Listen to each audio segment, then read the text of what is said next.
జగన్ అధికారంలోకి వచ్చిన తొలినాళ్లలో జరిగినటువంటి స్థానిక ఎన్నికల్లో మొదట పంచాయతీల ఎన్నికలు జరిగినాయి. ఆ తర్వాత మున్సిపల్ కార్పొరేషన్స్, జెడ్పీటీసీ, ఎంపీటీసీలు, జెడ్పీటీసీలు, తర్వాత మున్సిపల్ కార్పొరేషన్ జరిగినాయి ఎన్నికలు. అయితే ఇప్పుడు కూటమి ప్రభుత్వం ఒక స్ట్రాటజిక్, చాలా చక్కటి వ్యూహం అన్నమాట. ఎందుకంటే ఈ సర్పంచుల ఎన్నికల్లో రిజల్ట్ని నోటుతో చెప్పుకోవడం తప్పించి మాకెంత మీకెంత అని తెలియదు. అప్పట్లో మాకే 50%, 60% రిజల్ట్ వచ్చేసింది చంద్రబాబు, లోకేష్ చెప్పుకొచ్చారు. సీన్ కట్ చేస్తే ఆ తర్వాత టోటల్ 80% అని, చివరికి సాక్షి వాళ్ళు ప్రభుత్వం అధికారంలో ఉండి తప్పుడు సమాచారం అని ఆ రోజుల్లో ఇప్పటికి మళ్ళీ దొంగ కేసులు పెట్టే పరిస్థితి లేదు అట్లాంటి వాటిట్లో.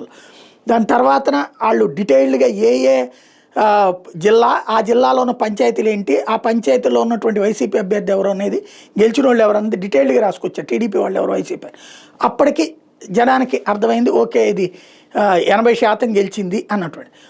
ఆ తర్వాతన జరిగినటువంటి జిల్లా పరిషత్తులు ఎన్నికల్లో మొత్తం వైసీపీనే గెలిచింది. మండల పరిషత్ అంటే జిల్లా పరిషత్ సభ్యులు కొన్ని చోట్ల టీడీపీ వాళ్ళు గెలిచిన, టోటల్ జెడ్పీలన్నిటికీ కూడా చైర్మన్ అంతా వైసీపీనే గెలిచింది.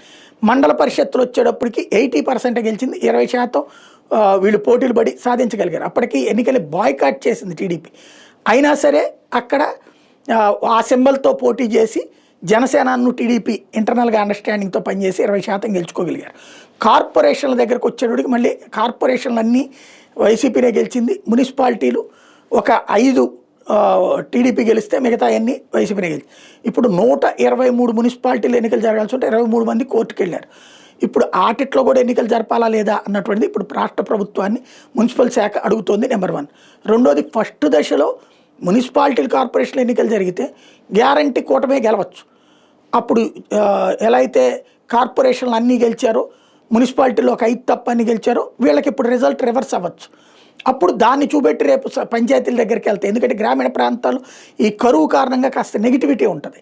దాన్ని దృష్టిలో పెట్టుకుని ఇది అయ్యాక అక్కడికి వెళ్తే కనుక దాని మీద పెద్ద కాన్సన్ట్రేషన్ ఉండదన్న వ్యూహాత్మక ఎత్తుతోనే ముందుకెళ్తున్నారు.